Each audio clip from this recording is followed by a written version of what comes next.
안녕하세요. 더블A 국어입니다. 오늘은 문법 두 번째 시간 합성어, 파생어, 그리고 직접 구성 성분에 대해서 알아보도록 하겠습니다. 일단 합성어, 파생어에 대한 간단한 그런 이해가 있어야 될 것 같아서 이 부분은 조금 설명을 하도록 하겠습니다. 간단하게만 설명할 테니 혹시 궁금한 점은 직접 책을 찾아보시거나 아니면 댓글로 궁금증을 남겨주시면 제가 거기에 대해서 답변하도록 하겠습니다. 일단 우리말에는 단일어와 그 다음에 복합어라는 게 있고요. 단일어는 그냥 한 개짜리 단어를 말합니다. 쉽게 말하면 나무 이런 것들은 단어가 하나이기 때문에 단일어겠죠. 그렇죠? 실제적으로는 어근이 하나인 걸 단일어라고 하는데 그냥 하나의 단어로 구성된 것을 단일어라고 생각하시면 됩니다. 복합어는 합성어와 파생어 두 가지가 있습니다. 보통 중학교 1학년 때 그리고 고등학교 1학년 때 보통 배우는 걸로 알고 있는데 고등학교 2학년 때는 무조건 배우고요. 그쵸? 합성어 같은 경우에는 어근과 어근의 결합이고 그 다음에 파생어는 어근과 접사의 결합입니다. 어근의 근이 뿌리 근자이기 때문에 의미가 강할까요? 약할까요? 당연히 강하겠죠. 그쵸? 예를 들면은 주먹밥 정도가 있습니다. 주먹밥은 주먹과 밥의 결합인데 주먹도 의미가 강하죠. 그쵸? 밥도 의미가 강하고 그래서 의미가 강한 이런 단어들을 어근이라 하고요. 이렇게 두 개의 어근이 결합된 주먹밥을 우리는 합성어라고 부릅니다. 반면 접사, 이 접이 붙을 접자거든요. 단순히 붙어서만 쓰이는, 즉 의미가 강할까요? 약할까요? 대체로 약하겠죠. 그쵸? 의미가 약한 것들을 접사라고 하는데 예를 들면은 풋사과 같은 것들이 대표적인 파생어입니다. 이렇게 풋과 사과로 결합되는데 사과의 뜻을 모르는 사람은 없죠. 그만큼 의미가 강하기 때문에 어근이라고 한다면 풋 같은 경우에는 배워야 뜻을 알 수 있는 수준이죠. 그렇죠? 사실 안 배우고서는 모르고 배워도 이 풋의 의미를 대시오라고 했을 때 정확히 말할 수 있는 사람은 그리 많지 않습니다. 그렇죠? 자, 이렇게 바로 대답이 안 나오는 이런 단어들은 접사로 보시면 됩니다. 결국 접사와 어근을 합쳐서 우리는 파생어라고 부르고 결국 복합어에는 어근과 어근이 결합된 합성어 그리고 어근과 접사가 결합된 파생어 이렇게 있습니다. 그렇죠? 근데 문제가 되는 단어들이 있어요. 예를 들어서 비웃음을 한번 볼게요. 비웃음 같은 경우에는 사실 세 개의 단어가 결합된 거예요. 그렇죠? 단어라고 하긴 좀 힘들긴 하지만 세 부분으로 우리가 결합되어 있다는 것을 확인할 수 있는데 비웃음 이렇게 분석을 할 수 있겠죠. 그렇죠? 일단 비 같은 경우에는 여러분한테 바로 물어볼게요. 여러분 비의 뜻이 뭐죠? 라고 했을 때 바로 떠오르지 않잖아요. 그렇죠? 이런 것들은 접사가 되고요. 음도 마찬가지일 거예요. 여러분. 그렇죠? 음은 뭐예요? 라고 물었을 때 역시 대답할 수 있는 친구는 많이 없죠. 그렇죠? 그래서 이런 것들을 우리는 접사라고 한다. 반면 웃 같은 경우에는 웃다에서 온 단어로서 그렇죠? 웃다의 뜻을 모르는 친구는 거의 없죠. 그래서 이 어근이 되는데 우리가 교과서에서 배우는 것은 단순히 어근 그리고 파생어는 어근 접사 이거밖에 없잖아요. 그렇죠? 이렇게 접사 어근 접사일 때는 도대체 이게 합성어로 봐야 되는가 파생어로 봐야 되는가 라는 문제가 생깁니다. 그렇죠? 그래서 이거를 해결하고자 학교 문법에서 비웃음은 대체로 어떻게 보냐면 한 번만 잘라서 봅니다. 여러분 비웃음 같은 경우에는 사실 이게 비에서 잘라야 되는지 웃에서 잘라야 되는지 많이 헷갈리잖아요. 그렇죠? 근데 이럴 경우에는 원래 단어가 있는지를 한번 생각해 보면 되는데 여러분 비웃다라는 단어가 원래부터 있잖아요. 그렇죠? 그러면 여기서 잘라주는 게 가장 표준적입니다. 이렇게 봤을 때 비웃다는 의미가 강하잖아요. 그렇죠? 크게 보는 거예요. 이제는 비웃다는 의미가 강하기 때문에 어근으로 봐야 되고요. 크게 봤을 때요. 그렇죠? 같은 경우에는 여전히 의미가 약하기 때문에 우리는 접사로 봐야 된다. 그래서 비웃음 같은 경우에서는 학교 문법에서 어근과 접사가 결합된 것이기 때문에 파생어로 봅니다. 아시겠죠? 자, 이런 직접 구성 성분. 다시 말하면 직접 구성 성분이 뭐냐면 이렇게 세분화해서 바라보는 게 아니라 크게 한 번만 나눠서 바라보는 건데 요게 작년 9월 모평에 나와서 요거를 풀이해 보고자 합니다. 자, 한번 보도록 할게요. 학생이 물어봅니다. 민물고기에 있는 접두사미는 민물고기의 직접 구성요소가 아니라 민물을 직접 구성요소로 분석할 때 나오는 것이군요.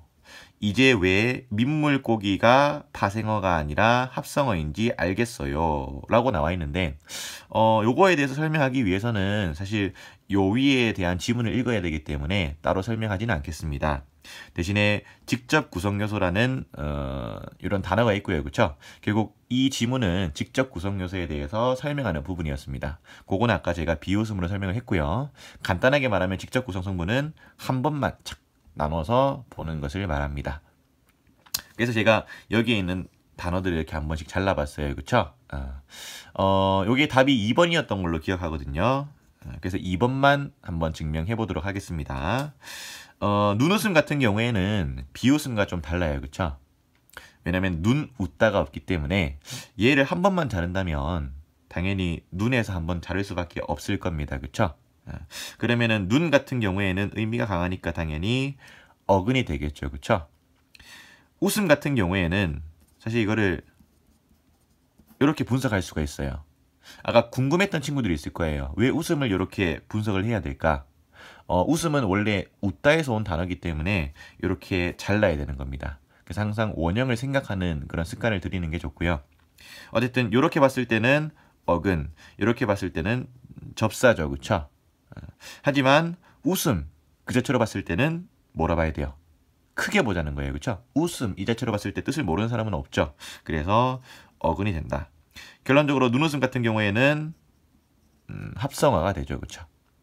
하지만 웃음, 자 눈이 없다고 생각하고 웃음만 있을 때 이 웃음은 어떻게 봐야 된다? 그렇죠? 어근과 접사로 결합된 뭐로 봐야 된다? 파생어로 봐야 돼요. 아시겠죠? 자, B를 한번 볼게요. B는 즉 눈웃음에 대해서 묻고 있죠. 그 직접 구성요소 중에 하나가 그러니까 직접 구성요소 중에 하나가 이런 말이에요. 직접 구성요소 중에 하나가 뭐인 합성어이다. 파생어인 합성어이다 라고 나와 있는데 자, 직접 구성요소 중에 이 하나가 바로 뭐였죠? 파생어였죠. 그쵸? 파생어인 전체적으로 봤을 때는 뭐가 됩니까? 그렇죠. 합성어가 되죠. 그래서 답이 2번이었다.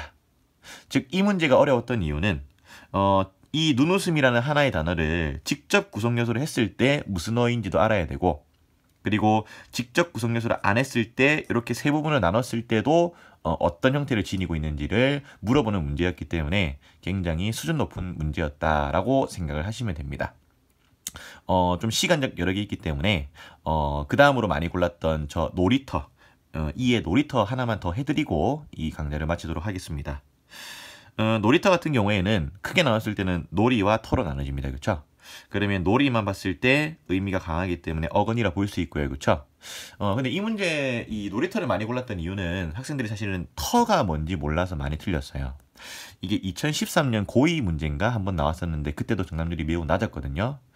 즉 기출은 반복되기 때문에 여러분 기출에 나오는 얘들을 항상 외우다시피 그렇게 반복 학습을 하셔야 됩니다. 터 같은 경우에는 우리 터가 넓다 이렇게 얘기하잖아요. 그렇죠? 그렇게 봤을 때 이 터는 분명히 뜻이 강하기 때문에 어근으로 봐야 되는데 학생들이 접사로 많이 봐서 틀렸어요. 아시겠죠? 요 같은 경우에는 내신에서도 많이 나올 수 있기 때문에 터는 어근이라는 것을 꼭 좀 알아두시고요. 어쨌든 놀이터를 직접 구성 성분, 즉 한 번만 잘라서 봤을 때는 명백히 합성어가 되죠. 그렇죠? 근데 이 놀이가 문제죠. 그렇죠? 놀이 같은 경우에는 놀다에서 왔기 때문에 이렇게 분석이 가능하고 즉 놀은 놀다에서 왔기 때문에 어근 이는 당연히 뜻이 없기 때문에 접사겠죠. 그렇죠? 그래서 놀이만 봤을 때는 파생어가 된다. 5번을 볼게요. 이는 즉 놀이터는 그 직접 구성요소 중에 하나가 합성어인 파생어다라고 나와 있는데 직접 구성요소 중에 하나 즉 얘를 묻는 거겠죠. 그렇죠? 얘가 뭐였습니까? 파생어잖아요. 그렇죠?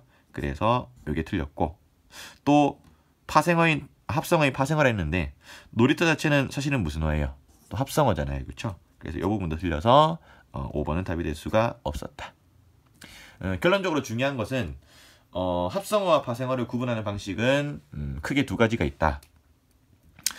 이렇게 세분화해서 보는 방식과 직접 구성 성분으로 보는 방식인데 세분화해서 봤을 때 이걸 합성어 파생어라고 사실 하진 않아요. 그렇죠?